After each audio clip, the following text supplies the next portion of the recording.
Fischer, Spritze, Fische, Frische. Fische, Frische, Fische, Fische, Fischer, Spritze. So, und wie war das mit den Hühnern?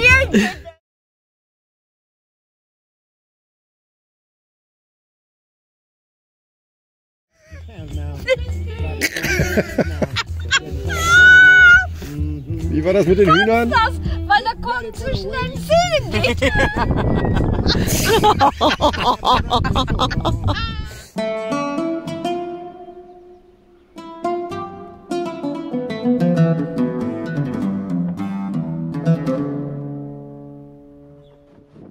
Wir sind immer noch auf der Flucht.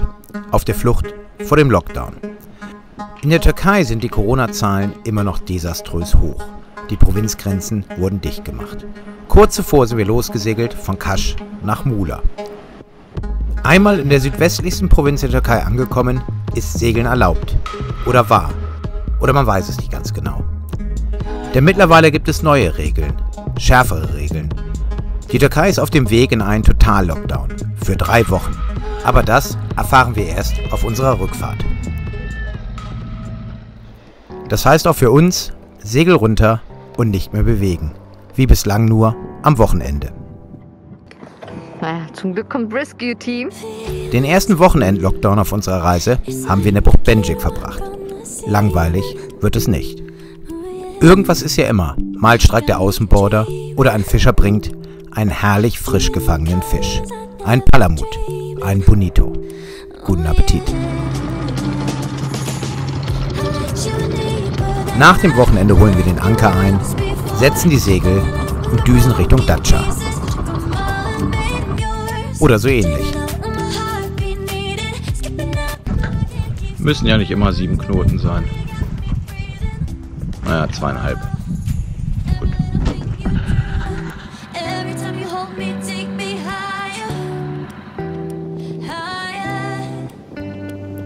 Auf halber Strecke kommt er dann doch, der ersehnte Wind, und bringt uns mit 7 Knoten unserem Ziel immer näher.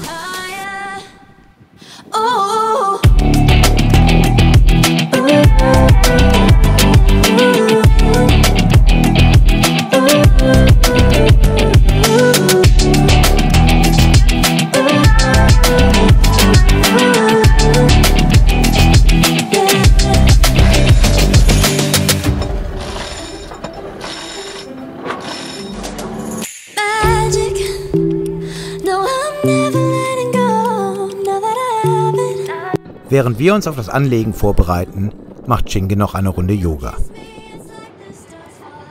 Schließlich warten am Ufer eine Menge ihrer Freunde auf sie. Nachdem wir Ismail in Benjik getroffen haben, haben wir auf 4 Booten mittlerweile 3 Hunde und 3 Katzen. Ein tierisches Vergnügen. Datça, ein sonst quirliger Touristenort mit vielen Bars und Restaurants an der Hafenpromenade, wirkt wie ausgestorben.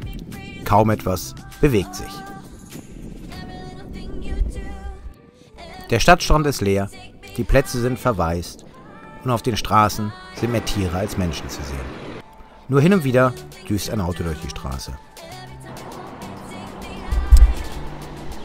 Oder Asum springt durchs Bild.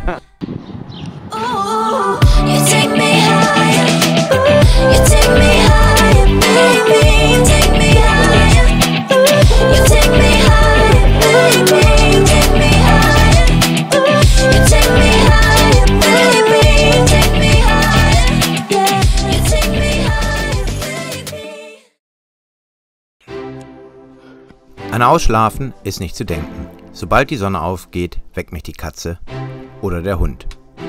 Oder beide. Und fordern Futter und ihren ersten Auslauf des Tages. Immerhin steht einem frühen Auslaufen somit nichts im Weg. Wir wollen nach Knidos, direkt an der Spitze der Halbinsel von Datça.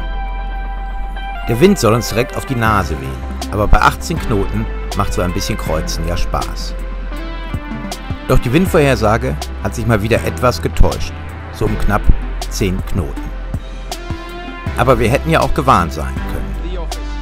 Wie im letzten Video erwähnt, wussten ja bereits die Kaufleute in der Antike von den starken Winden bei Knidos und wollten daher einen Kanal bauen. Zudem ist es so, dass um Knidos immer starke Winde wehen und häufig die Handelsschiffe Schutz suchen mussten in der Stadt und dabei ordentlich abgezockt wurden.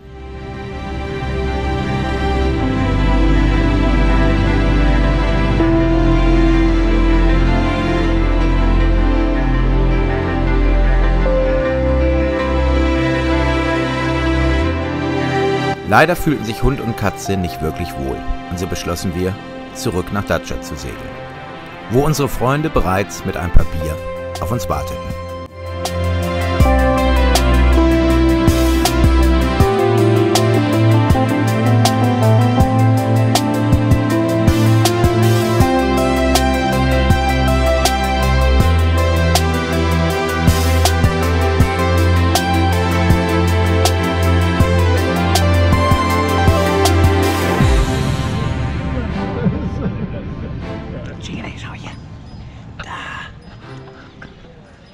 It's okay. You'd need a sharp knife for that. Looks good. Die Biere wahrscheinlich, ne? Ja.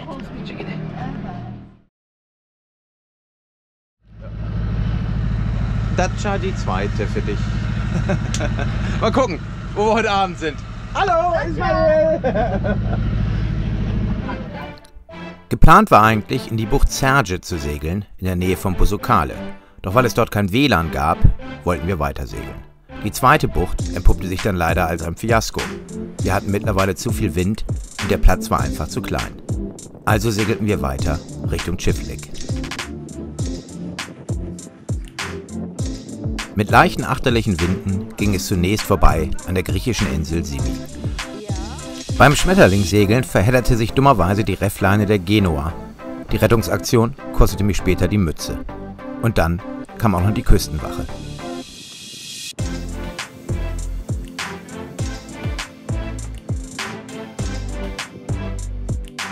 So, griechische Fahne auf Anweisung von dem netten Boot hinter uns.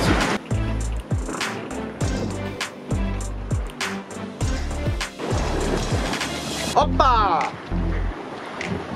Kalimera! Das dieses Jahr noch machen dürfen. Oh. Nee, will nicht.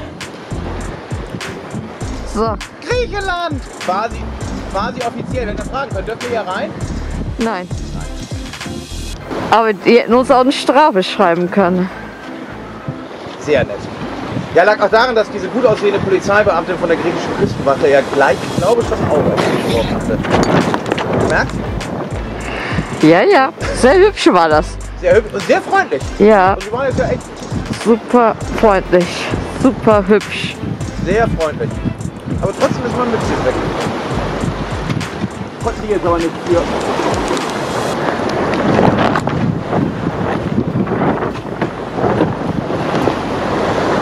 Da hängt sie nun, die griechische Flagge. Zurück in türkischen Gewässern nahm der Wind ständig zu.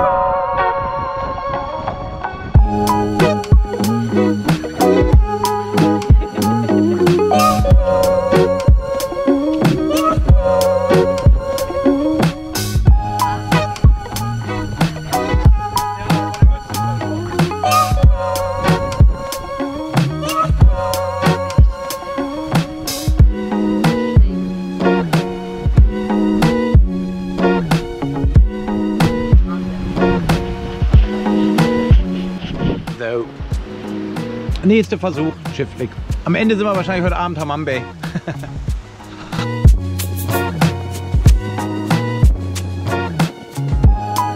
Nein, es blieb bei Çiftlik. Jan kam als zweites Boot an und ein wenig später kamen Mike und Elaine mit ihrer Spicy Lady.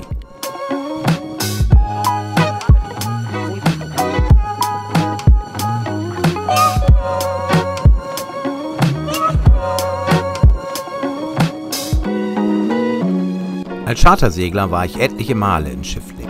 Wir hatten die Bucht allerdings immer Titty Bay genannt, aus einem Grund, der mir gerade nicht mehr einfällt. Hey, du bleibst hier. Nein, ich will ein Foto machen. Ja.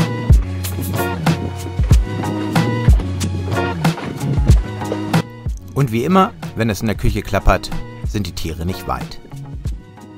Da aufgrund des Lockdowns die Restaurants geschlossen haben und nur Takeaway anbieten dürfen, ließen wir uns unser leckeres Abendessen aufs Boot kommen. Oktopus und Kalamari. Am nächsten Tag hatten wir nochmal einen etwas längeren Schlag vor uns. Rund 55 Meilen bis in den Golf von Fethiye. Der nächste Wochenend-Lockdown stand vor der Tür. Diesmal 3 Tage, wegen eines Feiertags. Doch zunächst hatten die Katzen noch ihre Revierkämpfe auszutragen. Hafenschlägerei. Guter Olosch. Leider ließ uns der Wind anfangs etwas im Stich. Zeit, sich um die Katzen zu kümmern, die das so gar nicht richtig gut fanden.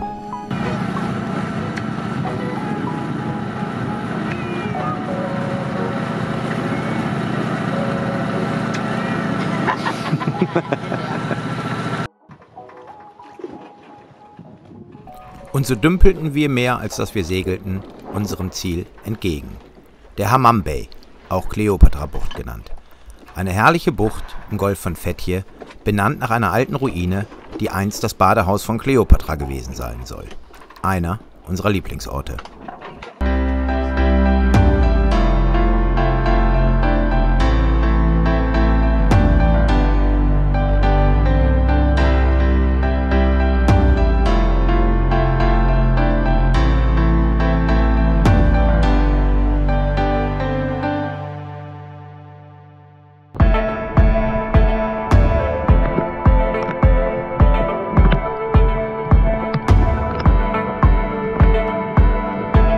Definitiv eine Bucht, an der man es auch gut 3 Tage aushalten kann. Der Feiertag, der 23. April, ist übrigens den Kindern gewidmet in der Türkei. Und so schmückten wir auch unser Boot.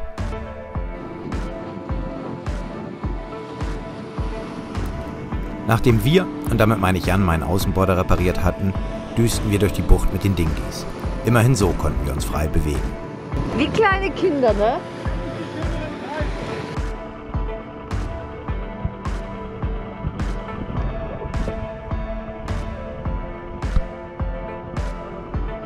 Drei Tage vor Anker verfliegen. Ein Schwätzchen mit den Nachbarn hier, eine kleine Märchenstunde am Bug. Und weil die Tiere nichts verstanden haben, Sprachübungen mit Korken im Mund. Lästereien über meine Zahnlücke inbegriffen. Für mich unverständlich.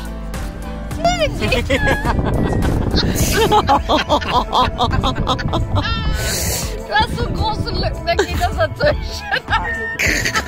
Ein großen Abschneider für Spaghetti. Soßenfisch. In der Kombüse wurde ordentlich gebrutzelt, was auch die Tiere freute.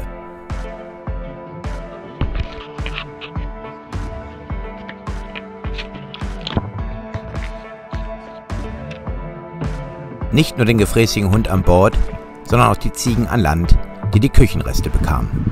Anders als gedacht allerdings. Oh, der Arme, den habe ich getroffen. Scheiße.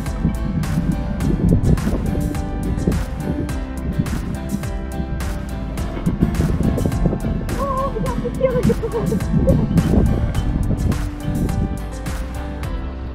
Und für Nachschub sorgte das Supermarktboot von Carrefour, das gegenüber an dem Restaurant anlegte.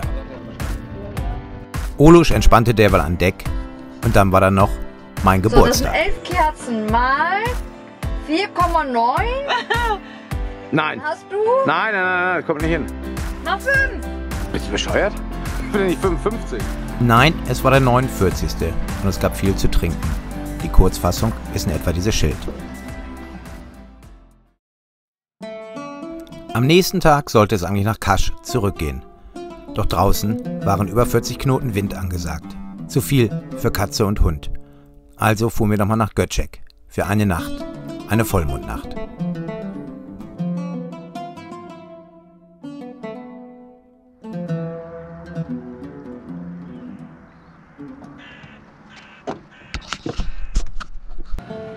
Selbst Katze und Hund schienen ein wenig wehmütig zu sein auf der Rückfahrt.